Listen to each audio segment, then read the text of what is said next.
Republicans are facing backlash from voters today, with town halls in Georgia and Iowa turning explosive. ABC's Andrew Dimbert tells us how this frustration is stemming across the board, from tariffs to immigration. Chaos at Congresswoman Marjorie Taylor Greene's town hall in Georgia.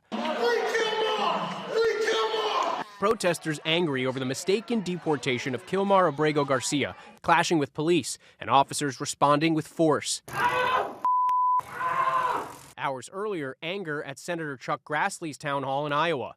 These people have been sentenced to life imprisonment in a foreign country with no due process. The deportation of Abrego Garcia from Maryland to a notorious El Salvador prison now a flashpoint as the battle between the federal courts and the Trump administration ramps up. A judge now considering contempt proceedings, saying the administration has done nothing to comply with the Supreme Court's order to facilitate his return from El Salvador. Justice Department lawyers saying the administration is prepared to facilitate Abrego Garcia's presence in the United States, but only if he presents at a port of entry. They argue they cannot compel El Salvador to release him from prison, pointing to this statement Monday from El Salvador's president Nayib Bukele. I'm not going to do it.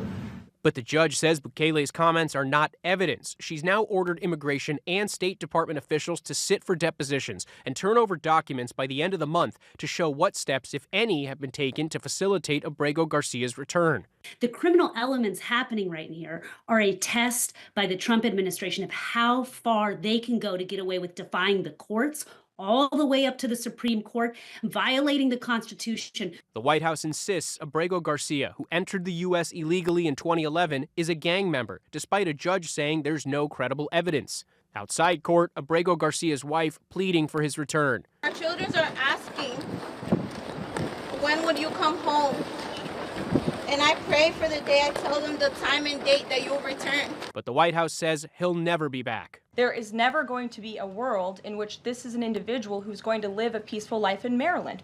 Today, Maryland Senator Chris Van Hollen is traveling to El Salvador to meet directly with officials there and press for Abrego Garcia's release.